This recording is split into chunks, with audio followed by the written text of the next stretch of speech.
Hello everyone, this is Father Michael de Gregorio.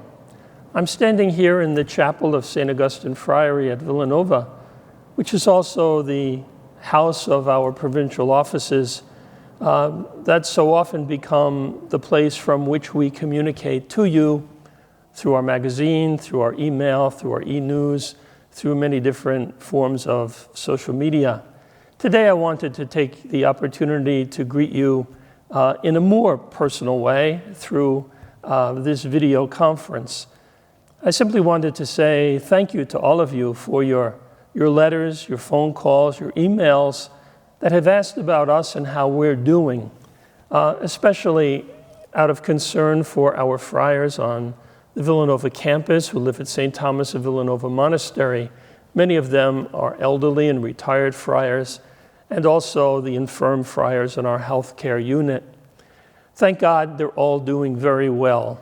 During these past several months, the house has been reserved, that is locked down pretty much, and the friars were required to remain amongst themselves for the most part. Even those friars who do not live in the monastery were asked to respect that.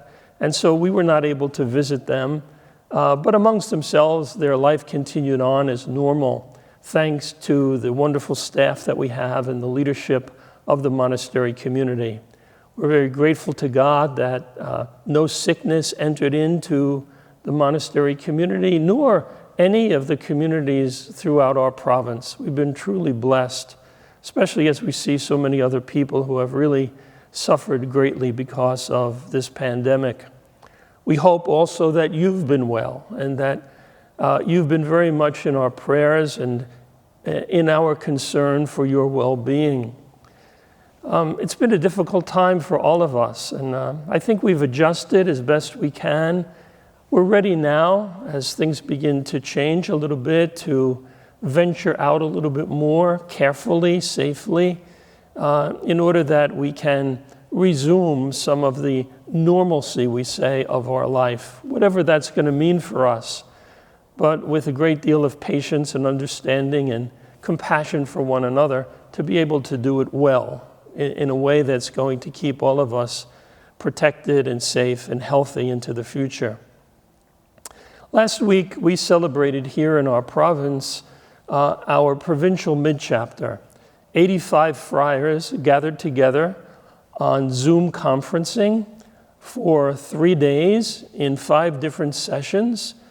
Friars from throughout the Eastern Province, including as well from Japan, Rome, Italy, and Peru.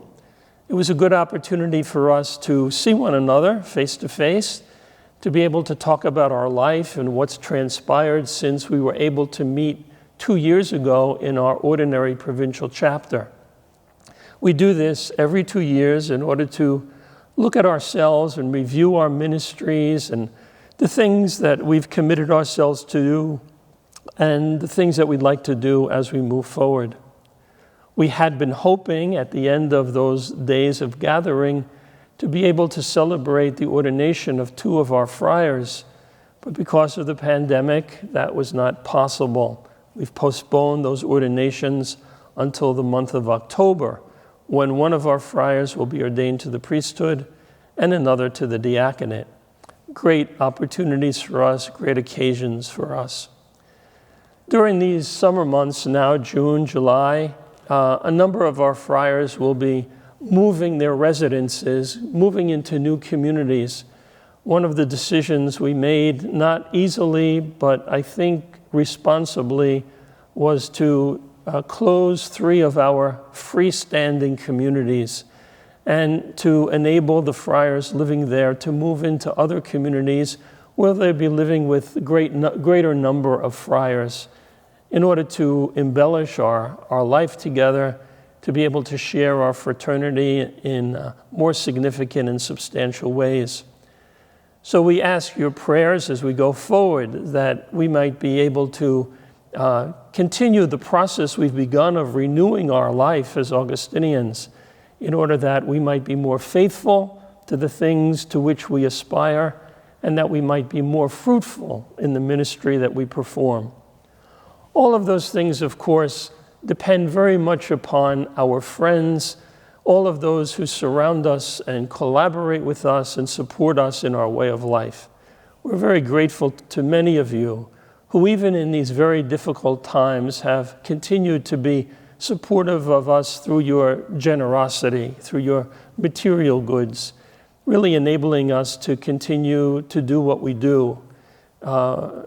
We want you to know how deeply and significantly this impacts our lives and the ministry that we try to perform. We hope that the summer months will be good opportunities for you and your families as well to come together with recreation and relaxation and camaraderie, and to be renewed physically, morally, spiritually, so that together we might embrace this new normal that we keep hearing about and are being asked to create ourselves, whatever that might be under God's great plan. So again, thank you very much for all you are for us and for all you do for us. Know that you are very much connected to us in our thoughts, our prayers, and our desire that soon we'll be able to see one another face to face again, that we'll be able to enjoy one another's company. God bless you. Be well. Be safe. Be courageous.